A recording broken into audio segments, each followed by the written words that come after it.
সত্যিকার অর্থে থ্যালাসেমিয়ার পেশেন্ট যার ফ্যামিলিতে আছে সে ছাড়া কেউ বুঝবে না।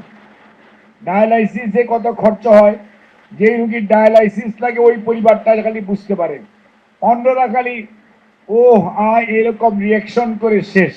থ্যালাসেমিয়া এমন একটা অসুখ যেটা প্রতিরোধযোগ্য আর কি, বা ইনসিডেন্স কমানো যায়।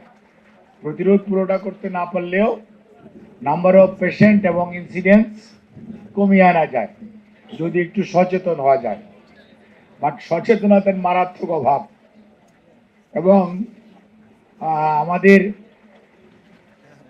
সরকারি পর্যায়ে বলেন আর বেসরকারি পর্যায়ে বলেন, আর দেশের মানুষের মধ্যে অ্যাওয়ারনেসের অভাব। ওই যে কথাটা বলল সেলিমুজ্জামান ভাই, বিয়ের আগে যদি ব্লাড টেস্ট করতে বলেন, এক ধরনের কুসংস্কার, স্টিগমা। কেন করব?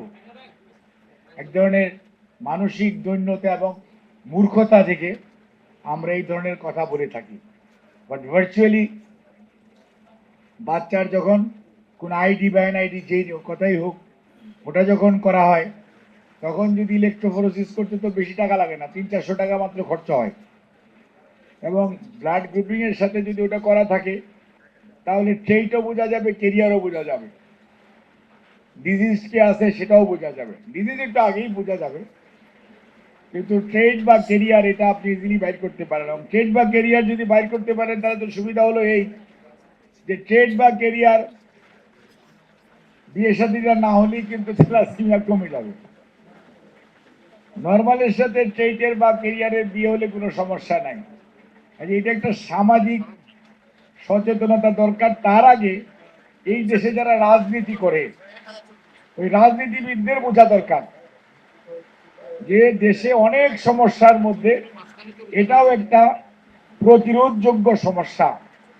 এবং এটার জন্য যদি ওনারা না বুঝে, স্বাস্থ্যমন্ত্রী মহোদয় বা পলিসি লেভেলের লোকরা যদি না বুঝে, তাহলে সত্যিকার অর্থে অন্যরা বুঝে লাভ নাই।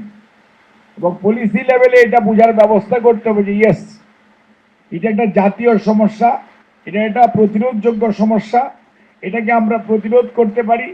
তাহলে এই যে প্রতি মাসে যখন অসুস্থ হয়ে যাবেন, তখন যে পরিমাণ রক্ত দিতে হয়, আর রক্ত বেশি বেশি দিলে যে পরিমাণ আয়রন জমা হয়, এগুলোর জন্য যে ওষুধ খেতে হয়, ওষুধের যে মূল্য, সত্যিকার অর্থে থ্যালাসেমিয়ার পেশেন্ট যার ফ্যামিলিতে আছে সে ছাড়া কেউ বুঝবে না। ডায়ালাইসিসে কত খরচ হয়, যে রুগীর ডায়ালাইসিস লাগে ওই পরিবারটা খালি বুঝতে পারে, অন্যরা খালি ও এরকম রিয়াকশন করে শেষ। বাট ভার্চুয়ালি অসুস্থ না হইলে বুঝবেন না জ্বর কাকে বলে, জ্বর হইলে কেমন লাগে। বই কিতাবে পড়া আর অসুস্থ নিজে হওয়া, দুইটার মধ্যে ডিফারেন্স আছে। কাজে আমার মনে হয় যে আমাদের এখন সময় এসছে, স্বাধীনতা তো হয়েছে 55 বছর পার হয়ে গেল, 56 ইয়ার ইজ রানিং। কাজে এখন আমাদের যারা আমরা নিজেদেরকে মনে করি যে আগামীর ভবিষ্যৎ বা আগামীর বাংলাদেশ সুন্দর করে গড়তে হবে, সেজন্যই আমি মনে করি যে আমাদের বর্তমান মাননীয় প্রধানমন্ত্রী জনাব তারেক রহমান, উনি অত্যন্ত ধীর স্থির ভাবে এবং একটা টার্গেট ওয়েতে উনি এগিয়ে যাচ্ছেন। কাজে আমাদের উচিত হবে ওনাকে সহযোগিতা করা।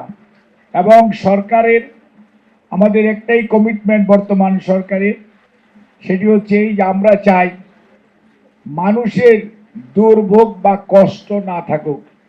সেটা অসুখের ক্ষেত্রেই হোক, ভাত খাওয়ার ক্ষেত্রেই হোক, থাকা খাওয়ার ক্ষেত্রে, তার মানে হাউজিং এর বিষয়ই হোক। অর্থাৎ আমরা চাই মানুষের গরিবিটা, পোভার্টি লেভেলটাকে ডাউন সাইজিং করতে, গ্রাজুয়ালি কমিয়ে আনতে।